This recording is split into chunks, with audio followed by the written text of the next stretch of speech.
My son let my daughter-in-law humiliate me at Christmas. Watch the revenge that made her cry. I never thought I would survive swallowing my own heart medication knowing it was fake. But watching my son's wife collapse in tears as her designer dress turned blood red in front of 300 people made every moment of that Christmas hell worth it. My name is Margaret Wilson, and at 65 years old, I learned the hardest lesson of my life. The family you sacrifice everything for might be the same family planning your funeral. But I'm getting ahead of myself. Let me tell you how the woman they called a senile old fool became the architect of the most satisfying revenge in modern family history. It started 6 months ago on Christmas Eve, in the dining room where I had hosted 43 family celebrations, where I had carved turkey for grandchildren who adored me, where I thought I was safe. The mahogany table gleamed under the chandelier my late husband Robert had surprised me with on our 25th anniversary. Red and gold decorations sparkled across every surface, and the smell of my famous honey-glazed ham filled the air. Everything was perfect, exactly as it had been every Christmas for decades. Daniel, my only son, sat at the head of the table where his father once presided. At 42, he had his father's strong jaw but none of his warmth. His wife Emily perched beside him like a predator studying prey, her blonde hair swept into an elaborate updo that probably cost more than my monthly groceries. Her green cocktail dress was designer, her jewelry sparkled with stones I had never seen before, and her manicured nails drummed against the table with barely contained energy. I should have recognized the signs then. The way they exchanged glances. The way Emily's phone kept buzzing with notifications she quickly silenced. The way Daniel kept checking the time as if he was waiting for something. But I was focused on making Christmas perfect, just like I always did. The grandchildren, Sarah and little Tommy, were unusually quiet. 8-year-old Sarah kept staring at her mother with confused eyes, while 5-year-old Tommy played with his food instead of eating. Even the children sensed something was wrong, but I convinced myself it was just Christmas excitement. Emily's mother, Patricia, had joined us for the first time, and I had spent days preparing extra dishes to make her feel welcome. She sat rigid in her chair, occasionally nodding at Emily with approval that made my skin crawl for reasons I couldn't understand then. The pieces of their plan were already in motion, and I was the only one who didn't know the show was about to begin. It was during dessert that my world started crumbling.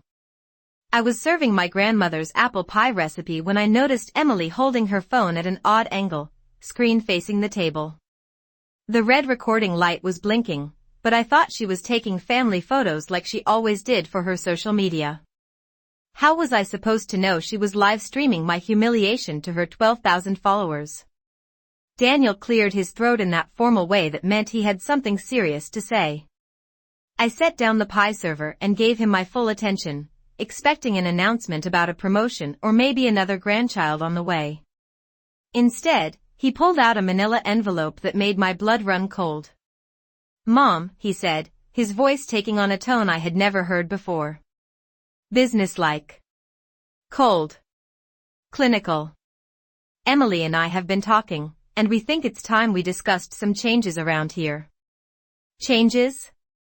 I laughed nervously, glancing around the table for support. "What kind of changes, sweetheart?" "The house could use some updating, I suppose. Maybe we could redo the guest bathroom you always complained about." But Daniel wasn't smiling. Neither was Emily, whose phone remained pointed at me like a weapon. She was capturing every confused expression, every moment of dawning realization, every second of my dignity being stripped away for the entertainment of strangers. "Not those kinds of changes, Mom. We mean changes about your living situation. Your mental capacity. Your ability to manage your own affairs." The words hit me like physical blows. Mental capacity? I looked at my son, searching his face for the boy I had raised, the young man I had supported through college and law school, the father whose children I babysat every weekend. But that person was gone, replaced by someone cold and calculating. Emily leaned forward, her voice dripping with false concern. "Margaret, honey, we've all noticed how forgetful you've been lately. The way you repeat stories, forget names, lose track of time. It's perfectly normal at your age, but we think it might be time to consider some professional care. I felt my world tilt. Forgetful? I ran this household with military precision. I managed the family trust Robert had left, paid all the bills on time, never missed an appointment. Yes, I occasionally told the same story twice, but who doesn't? Yes, I sometimes forgot where I put my reading glasses, but they were usually on my head. But as Emily spoke, I realized they weren't talking about occasional senior moments. They were building a case. A narrative. A legal argument for why I couldn't take care of myself anymore. The recording continued, Emily's followers typing comments I couldn't see but could imagine. Probably laughing at the confused old woman trying to defend her sanity to her own family. Probably sharing the video, spreading my humiliation across the internet like wildfire. Daniel pulled papers from the envelope. The letterhead read Riverside Manor, Assisted Living Community. I felt my chest tighten as the implications crashed over me like a tsunami. They weren't just questioning my mental capacity. They were planning to institutionalize me. We've already put down a deposit, Daniel continued, his voice steady as if discussing a business transaction. It's actually quite nice, Mom. 3 meals a day, activities, people your own age. You'll love it there. Love it? I raised my voice for the first time that evening. Love being warehoused like discarded furniture? Love being separated from everything I've worked for, everything your father and I built together? Emily's phone captured my rising distress, my voice cracking with emotion. She was documenting my breakdown, turning my anguish into entertainment. Comments were probably pouring in now, strangers judging a woman they knew nothing about based on a curated 60-second clip of the worst moment of her life. The children looked terrified. Sarah was crying quietly, understanding more than a child should have to. Tommy had stopped playing with his food entirely, his little face scrunched up in confusion. They were watching their grandmother's world collapse, and it was being broadcast to the world. But the worst was yet to come. Emily set her phone down with theatrical precision and reached into her expensive purse. She pulled out what looked like a jewelry box, ornate and familiar. My heart stopped as I recognized it. Oh, and Margaret, she said with a smile that didn't reach her eyes, we'll need to discuss the family heirlooms too. Some of these pieces are just too valuable to risk losing if your memory continues to decline. She opened the box to reveal my mother's pearl necklace, the one I had planned to pass down to Sarah. The pearls that had traveled from Ireland with my grandmother, survived the Depression, and been worn at every major family celebration for 4 generations. Emily was wearing them now, the creamy white gems gleaming against her skin like trophies. Those were locked in my bedroom safe, I whispered, horror washing over me. How did you get those? Daniel had the courtesy to look uncomfortable, but Emily laughed. A genuine, delighted sound that chilled me to the bone. Oh honey, you gave them to me last week. Don't you remember? You said you wanted me to have them for Christmas. I never gave her those pearls. I would have remembered that. But as I opened my mouth to protest, I saw the trap they had laid. If I insisted I remembered, they would accuse me of lying. If I admitted I didn't remember, it would prove their point about my deteriorating mental state. Either way, Emily's live stream captured my confusion, my distress, my complete helplessness. The performance continued with surgical precision. Emily pulled out one heirloom after another, each accompanied by a story about how I had allegedly given them to her during one of my confused episodes. My grandmother's wedding ring. My mother's china figurines. The antique jewelry box that had belonged to my great-aunt. Each revelation was perfectly timed, each lie was delivered with Emmy-worthy conviction. They had been planning this for months, maybe years. Taking photographs of the heirlooms for insurance purposes, creating documentation to support their claims. Learning the stories behind each piece so they could weave them into their narrative of a generous but confused elderly woman giving away precious family treasures. Patricia nodded sagely throughout the performance, occasionally adding comments about how gracious I was being, how lucky Emily was to receive such beautiful pieces. She played the role of the concerned outside observer perfectly, lending credibility to their elaborate fiction. The children remained silent witnesses to this psychological assassination. Sarah's tears had dried, replaced by a hollow expression that broke my heart. She was old enough to understand that something terrible was happening but young enough to be powerless to stop it. Tommy had retreated entirely, curling up in his chair like a small animal hiding from predators.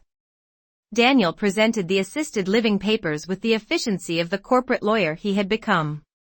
The monthly fees were astronomical, far more than my Social Security and pension could cover. When I asked how they expected me to pay for it, Emily's smile turned predatory. "Oh, don't worry about that, Margaret. Daniel will be taking over management of the trust fund. Just temporarily, of course, until you're feeling better.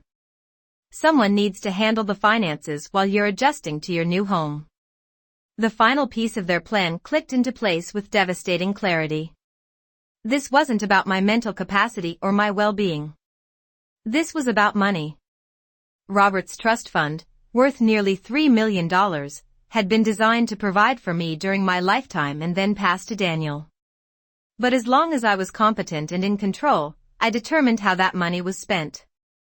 I could donate it to charity, use it to travel, or leave it to the grandchildren instead of Daniel.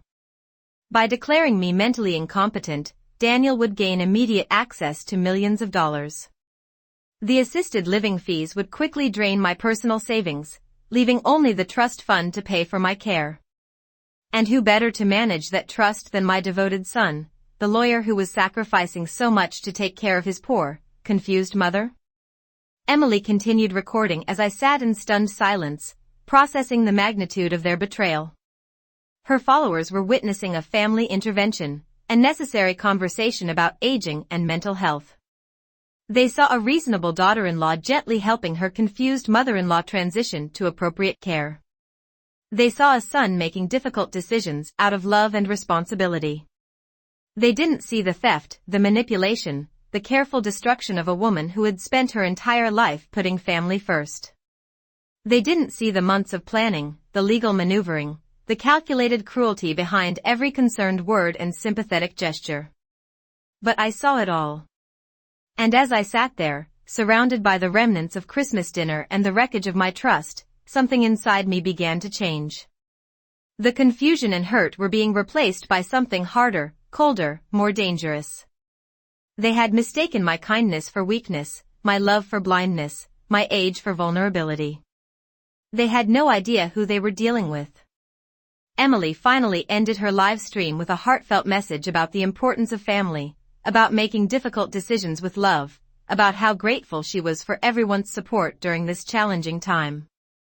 The comments poured in with sympathy and admiration for her handling of such a sensitive situation.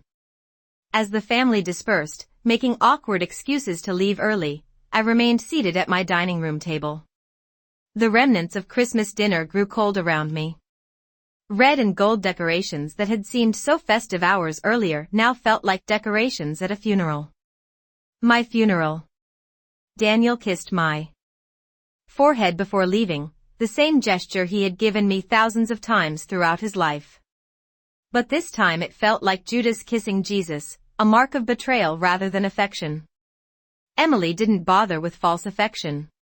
She simply gathered her phone and her purse, already planning her next social media post about the elderly and the difficult decisions families face. The children left without their usual hugs and promises to visit soon. They had witnessed something that changed how they saw their grandmother, their parents, their family. The trust and innocence of childhood had been casualties in their parents' war against me. I sat alone as night fell, surrounded by dirty dishes and the echo of their accusations. Senile. Confused. Dangerous to myself. Incapable of managing my own life. The words circled my mind like vultures, picking at my confidence and self-worth. But in the silence of that ruined Christmas evening, I began to remember things.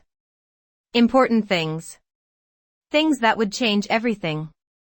I remembered Robert's careful planning, his warnings about people who might try to take advantage of me after his death. I remembered the hidden safeguards he had put in place, the protections I had forgotten in my grief. I remembered the secrets he had shared about money and power and the ways that family members sometimes became enemies. Most importantly, I remembered that I was not the helpless old woman they believed me to be. I was Margaret Wilson, wife of a successful businessman, mother to a son I had raised to be stronger than this, and keeper of knowledge that could destroy everything they thought they had accomplished.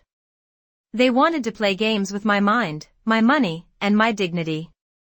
They wanted to reduce me to a confused old woman suitable for entertainment and exploitation. They had calculated every angle except one.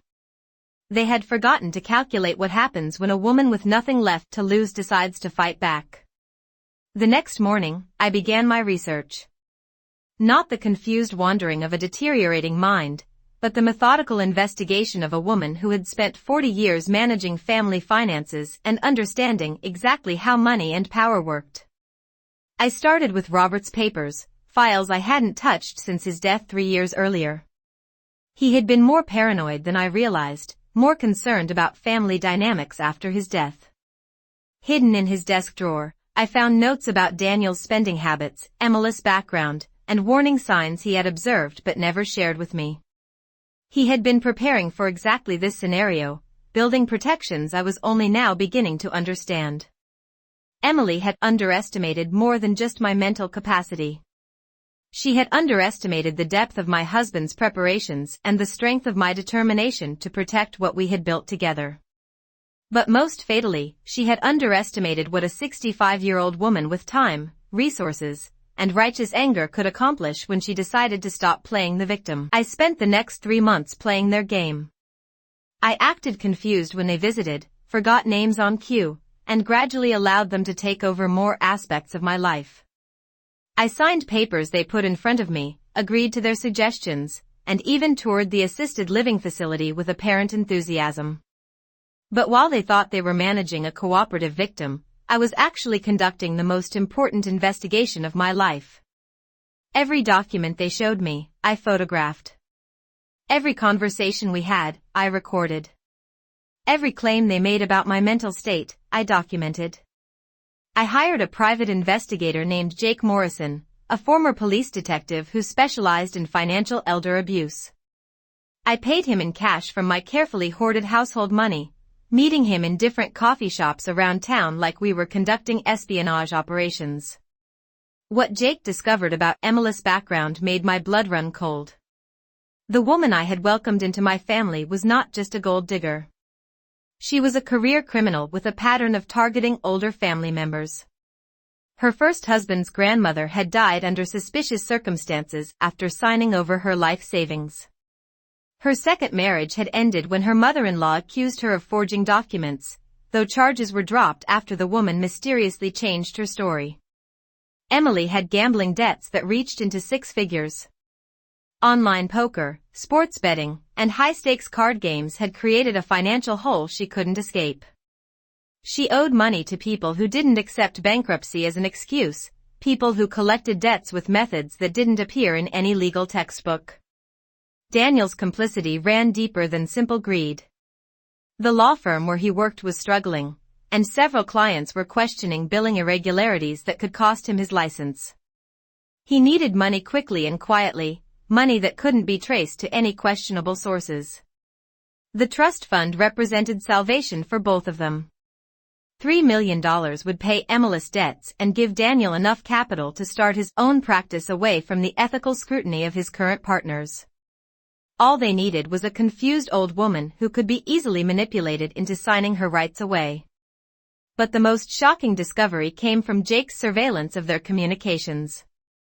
Emily had been documenting my alleged decline for months, creating a carefully curated social media narrative about caring for an aging family member. Her posts painted her as a devoted daughter-in-law making sacrifices to care for her husband's mother. The reality was far more sinister. She had been filming me without my knowledge, editing conversations to make me appear confused, and even staging incidents where she would ask me complicated questions when I was tired or distracted, then posting my hesitant responses as evidence of mental deterioration. Her followers ate it up. Thousands of people praised her patience and dedication. They shared their own stories about aging parents and difficult decisions. They had no idea they were participating in the systematic destruction of an innocent woman's reputation and autonomy. Jake's final report included phone records that revealed the true depths of their planning. Emily had been researching my medications, consulting with contacts about drug interactions, and even downloading information about how to make health problems appear natural rather than induced. The evidence was overwhelming, but it was also dangerous. If I revealed what I knew too early, they could destroy the evidence and accelerate their timeline. If I waited too long, I might find myself actually committed to the assisted living facility with no way to prove my competence. I needed a plan that would expose them completely, publicly, and irreversibly. I needed revenge that matched the scale of their betrayal, consequences that would follow them for the rest of their lives. I needed to become someone they never expected, their worst nightmare. That's when I found Robert's final gift to me, hidden in a place they would never think to look. While cleaning his old study, a task I had been avoiding for 3 years, I discovered a loose floorboard behind his desk. Underneath, wrapped in waterproof plastic, was a USB drive attached to a note written in his careful handwriting. Margaret, if you're reading this, something has gone wrong with our family. The drive contains everything you need to protect yourself and expose the truth. Trust no one except yourself. Remember that you are stronger than you know and smarter than they think. Make them pay for underestimating you. All my love, Robert. The USB drive contained 3 years of recordings, taken by security cameras Robert had installed throughout the house without telling me. Audio and video of every conversation Emily and Daniel had ever had in our home, including dozens of planning sessions for their elaborate scheme. There were recordings of Emily researching my medications, Daniel calculating the trust fund's value, and both of them practicing their concerned family member performances. There were videos of Emily stealing heirlooms and photographs for her staged social media posts. There was evidence of everything they had done and planned to do. But the most damning evidence was a recording from just 2 weeks after Christmas. Emily and Daniel, sitting in my living room while they thought I was napping upstairs, discussing whether my natural death was taking too long. Emily's voice was casual as she suggested that increasing my medication dosage might speed things along, and Daniel's response chilled me to the bone. Whatever we do, it has to look natural. No one can suspect anything.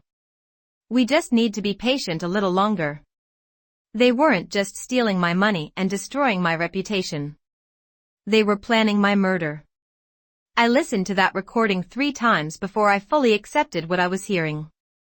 My son, the child I had carried for 9 months, raised with love and sacrifice, and supported through every challenge of his life, was discussing my death as a business transaction.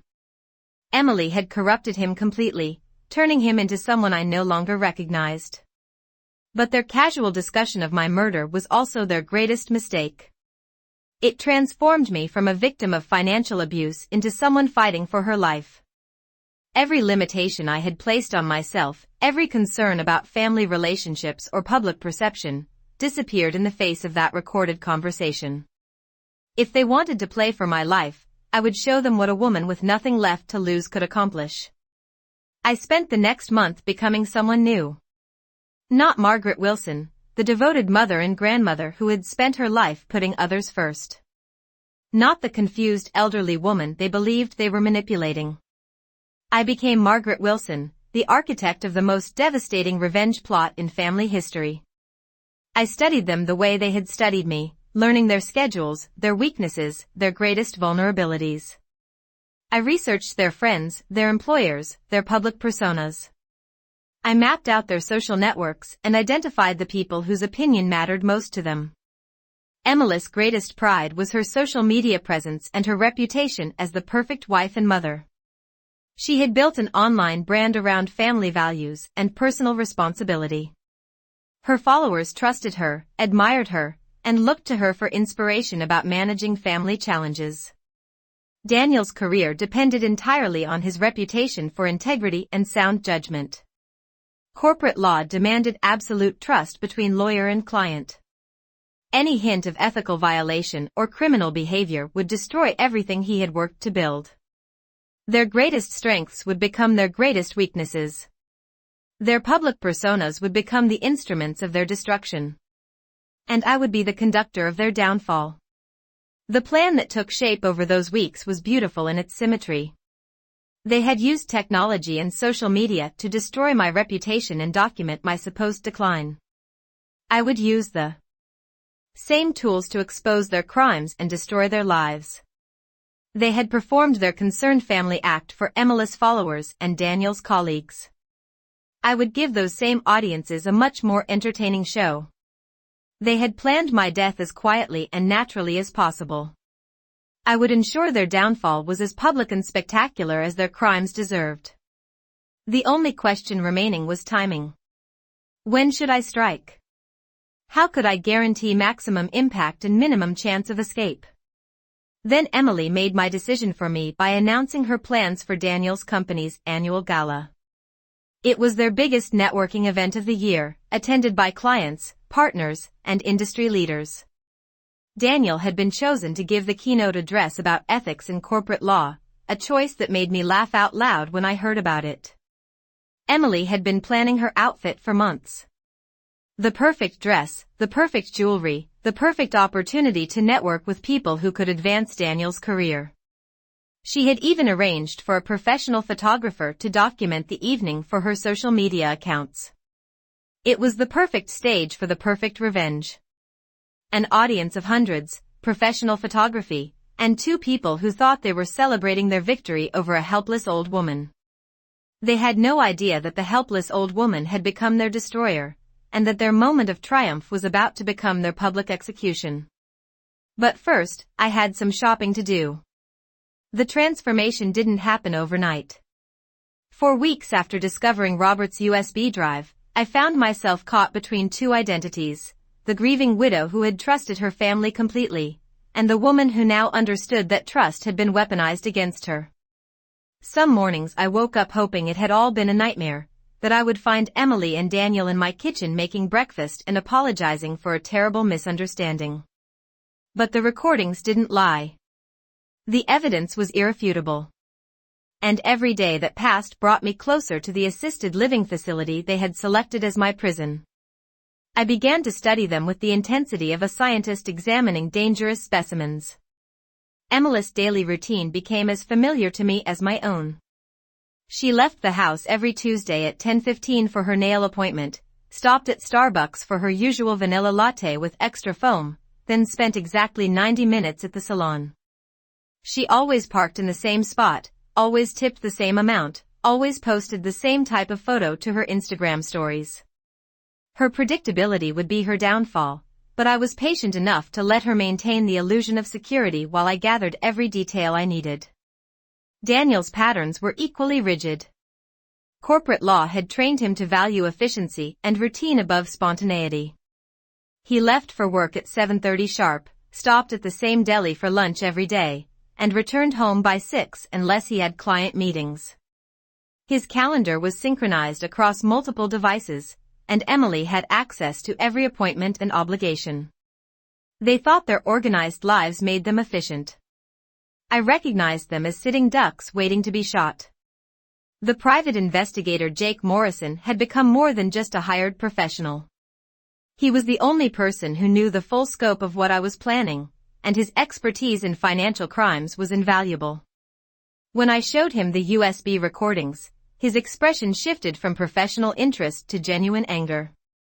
I've seen a lot of elder abuse cases, Margaret, but this is something else entirely.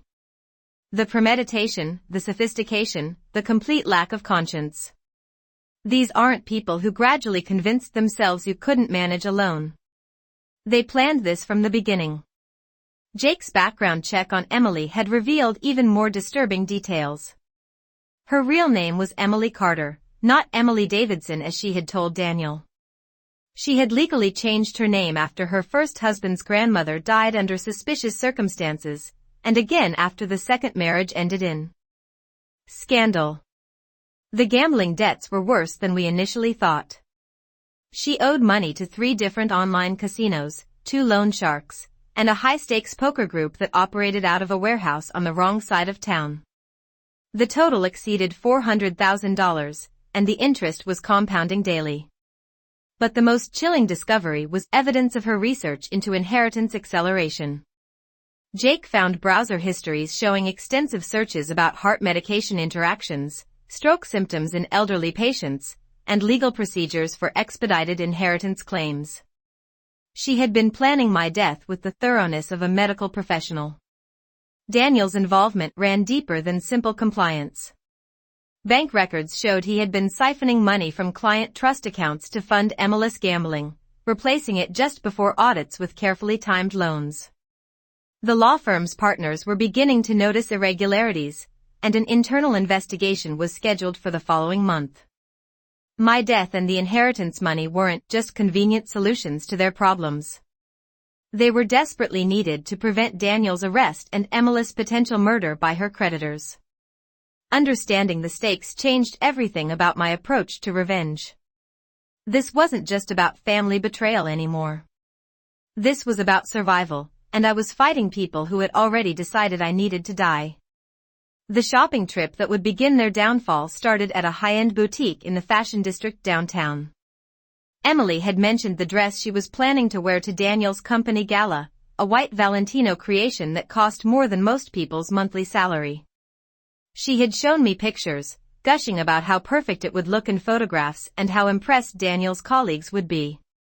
I purchased an identical dress in my size, paying cash and giving a false name.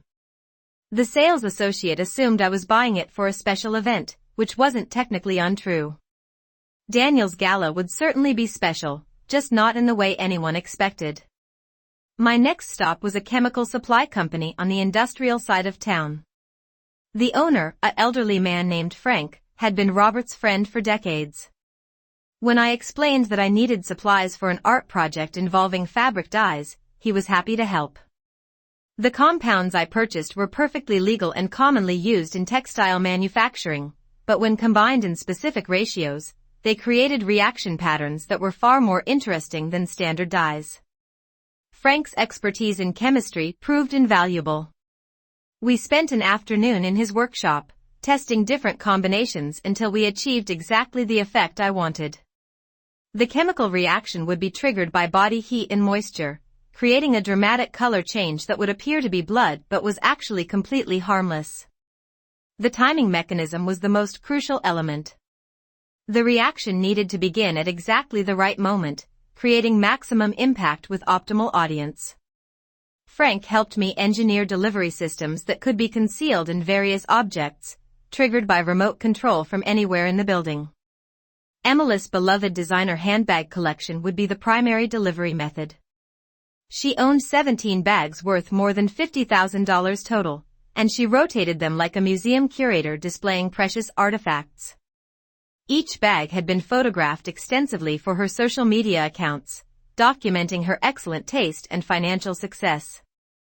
I spent 2 weeks creating identical reproductions of her 3 favorite bags. The leather was sourced from the same suppliers, the hardware was purchased from the same manufacturers, and the construction was completed by a craftsman who specialized in luxury replicas for insurance purposes. The only difference was the hidden compartments that would contain my chemical surprises. The switch would happen during Emily's regular Tuesday nail appointment. While she sat in the salon chair having her cuticles perfected, I would enter her house using the key Daniel had given me months earlier for emergency purposes. A key they had forgotten I still possessed. Emily's handbag collection was displayed in her walk-in closet like trophies in a cabinet. Each bag sat on its own illuminated shelf, arranged by color and size with military precision. She photographed the collection monthly for her Instagram followers, who regularly commented on her impeccable taste and growing investment in luxury accessories. I would replace her 3 most expensive bags with my chemically enhanced replicas, leaving everything else untouched. The switch would be undetectable until the moment of activation, and by then it would be far too late for damage control. But handbags were only the beginning. The real masterpiece would be the audiovisual component of my revenge. Robert's security system had been more sophisticated than even I realized. Hidden cameras throughout the house had captured 3 years of conversations, but they had also recorded Emily's private phone calls, her planning sessions with her gambling contacts, and her detailed discussions about expediting my death. Jake helped me edit the recordings into a presentation that told the complete story of their betrayal.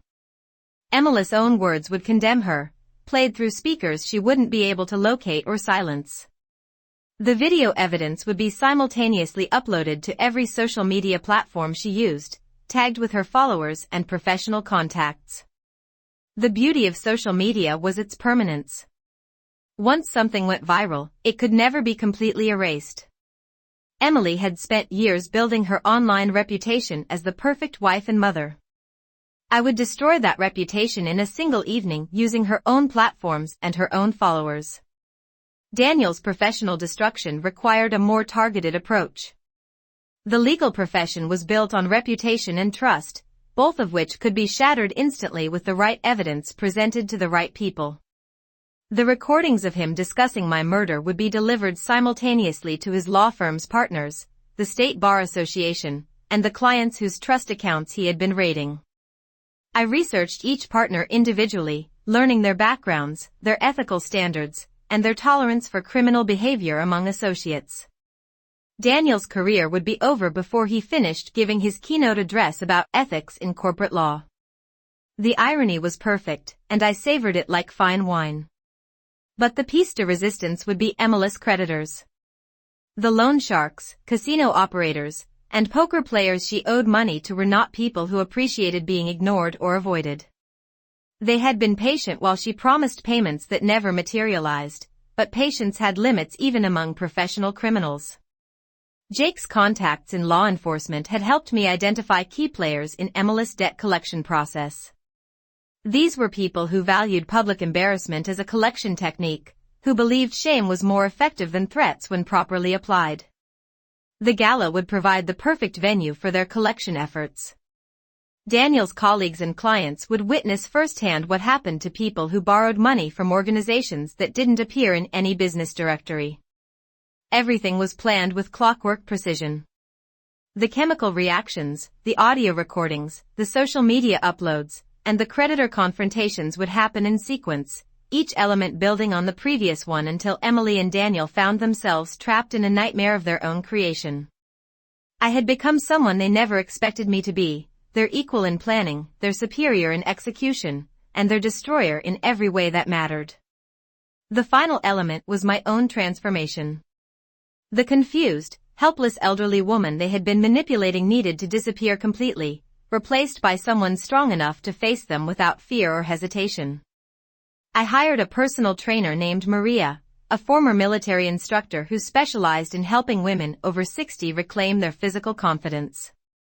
3 months of targeted exercise had strengthened my body and sharpened my mind. I felt more powerful than I had in years. A professional stylist helped me select a wardrobe appropriate for the woman I was becoming. Not the frumpy cardigans and sensible shoes Emily expected, but elegant clothing that projected authority and competence. I would look like someone capable of orchestrating their downfall, because that was exactly what I had become. The psychological preparation was equally important. I practiced conversations in front of mirrors, rehearsing responses to every possible reaction they might have. I would not be caught off guard, confused, or intimidated. I would be calm, collected, and completely in control. Jake arranged for backup support during the gala execution. Former law enforcement professionals who could document everything for legal proceedings while ensuring my personal safety.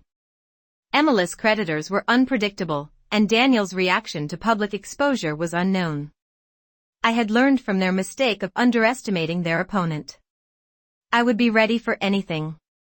The night before the gala, I sat in Robert's old study surrounded by evidence of their crimes and plans for their punishment.